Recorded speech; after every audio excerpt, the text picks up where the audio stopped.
नमस्कार। नमस्कार बच्चों, कैसे हैं आप।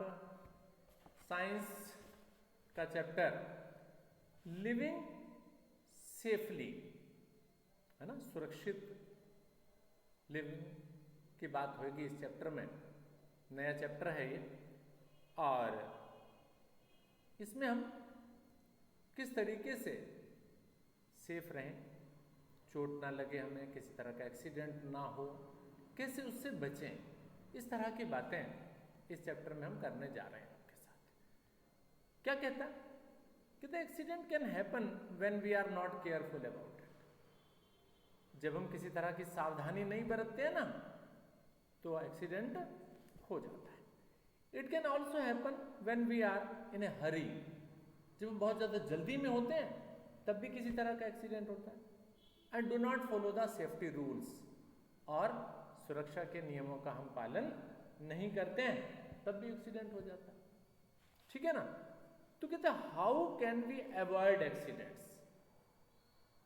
तो हम एक्सीडेंट्स को कैसे अवॉइड करें, कैसे एक्सीडेंट से हम बचें। कहते we must be careful whether we are at home और आउटसाइड। हमें बहुत सावधान रहना है, चाहे हम अपने घर पर हों चाहे घर से बाहर हों। Carelessness leads to accidents. असावधानी जो है ना, केयरलेसनेस का मतलब असावधानी, उसके कारण क्या हो जाता है? एक्सीडेंट हो जाता है। Many accidents can be avoided. बहुत सारे एक्सीडेंट से बचा जा सकता है if we are careful and follow safety rules. हम सावधान रहें और सेफ्टी के नियमों का पालन हम करें। अब सेफ्टी रूल्स क्या क्या हैं? कहते सेफ्टी रूल्स में कहते हैं बी अलर्ट, सावधान रहिए।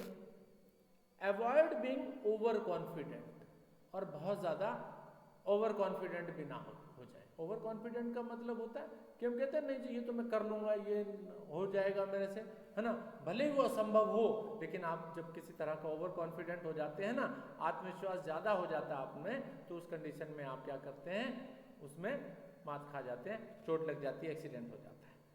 कहते हैं बी प्रॉपरली ड्रेस्ड, और आपको अपने कपड़े भी सही तरह से पहनने। कई बार ऐसे होता है कि आपके कपड़े इस तरह के होते हैं कि उनमें आग लग गई, तो ऐसे कपड़े थे जिन्होंने आग जल्दी से पकड़ ली, या बहुत ज़्यादा लूज थे, किसी जगह अटक गए, फंस गए, तो ऐसी स्थिति में एक्सीडेंट हो जाता है। तो कपड़े भी आपको कुछ इस तरीके के पहनने चाहिए कि जिससे एक्सीडेंट से बचा जा सकता है। Some other safety rules are mentioned given below. अब कुछ सेफ्टी रूल्स और बता रहा है आपको, क्या क्या है वो safety rules. Safety at home, आप अपने घर पर किस तरीके से सुरक्षित रह सकते हैं, अपने आप को सेफ रख सकते हैं। क्या? Do not run in the house, घर के अंदर दौड़ो नहीं, specially if the floor is just being mopped. फर्श पर अगर पोछा लगा हो ना, अभी गीला हो फर्श, तो आप कहते हैं उस पर नहीं दौड़िए। ठीक है। You can easily slip on it, आप उस पर फिसल सकते हैं। Do not run in the room, अपने घर पे कमरे के अंदर भी मत दौड़िए। While running you might bump into the furniture and get hurt. आप फर्नीचर से, आपके घर के अंदर बेड है, सोफा है, चेयर्स हैं, उनसे आप टकरा सकते हैं, और टकरा जाएंगे तो चोट लग जाएगी। यूज स्टेप लैडर, एक सीढ़ी का इस्तेमाल करें। To reach something placed high, कोई ऊंची चीज रखी हुई है तो उसको उठाने के लिए आप किसी स्टूल का या किसी सीढ़ी का, छोटी सीढ़ी का इस्तेमाल आप कर सकते हैं, जिससे आसानी के साथ आप उस जगह पर पहुंच सकते हैं, उस ऊंचाई तक पहुंच सकते हैं और उस चीज को उठा सकते हैं।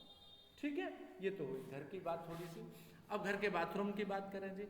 Safety in the toilet and bathroom. Toilet bathroom के अंदर भी कई बार लोग फिसल जाते हैं, बच्चे फिसल जाते हैं, गिर जाते हैं, चोट लग जाती है, तो इसलिए बाथरूम के अंदर भी सेफ्टी हमको ध्यान रखनी है जी।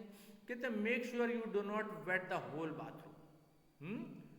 कहते हैं ये आप निश्चित करें कि आपका बाथरूम गीला नहीं है। It is very wet, if it is very wet, अगर ज्यादा गीला है तो dry it by using the wiper, wiper का प्रयोग करके इसको सुखा लीजिए। ठीक बात है। Do not leave the soap and shampoo on the toilet और द बाथरूम फ्लोर्स।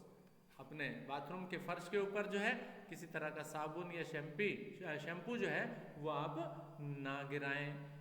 यू और सम वन एल्स में स्लिप ओवर, आप या कोई और दूसरा इसके ऊपर क्या हो सकता है, फिसल सकता है।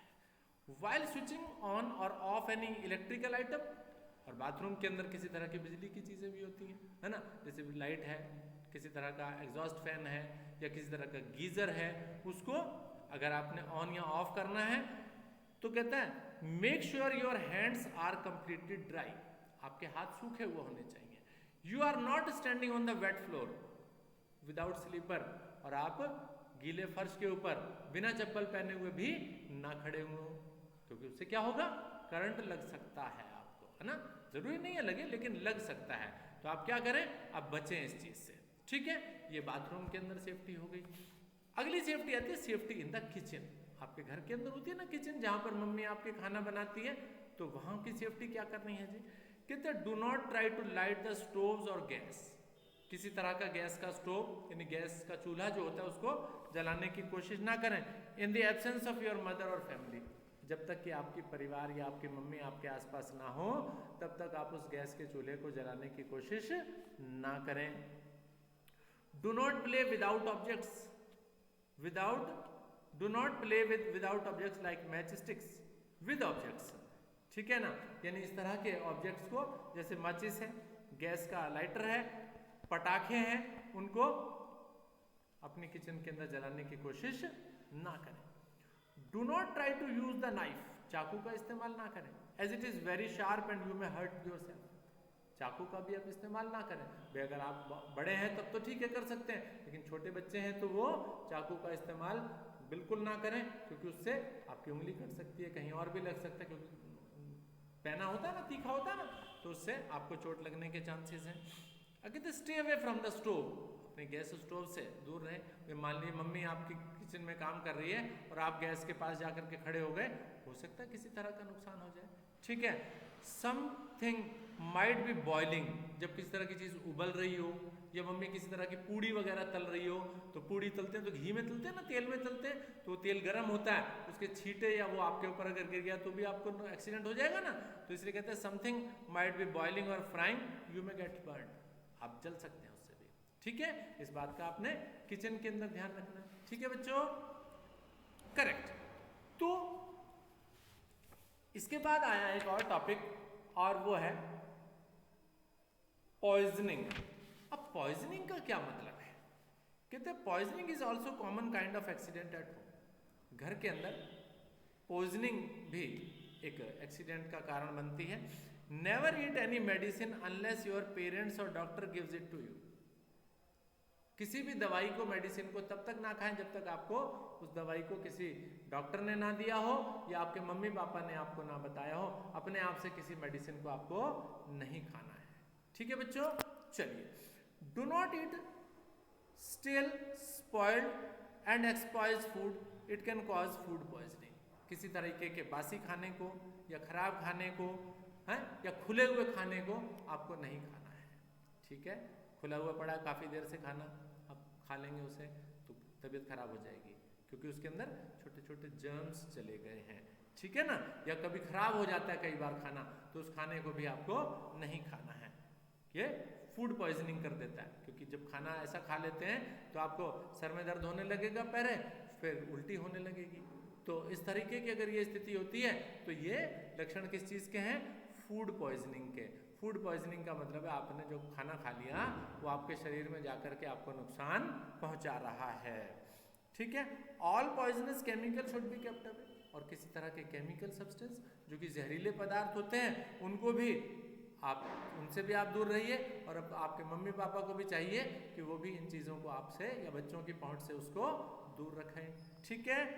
लूजन the clothing around the neck, और गर्दन के चारों तरफ किसी प्रकार का जो कपड़ा है वो लूजन का मतलब है ढीला, उसको कर सकते हैं आप। तो ये कुछ बातें पॉइजनिंग की बात आपके पास आ गई, तो इसको इतना ही पढ़ते हैं इस चैप्टर को, आगे नेक्स्ट टाइम में नेक्स्ट वीडियो के अंदर और आगे शेयर करेंगे, इतना ही रहने दीजिए।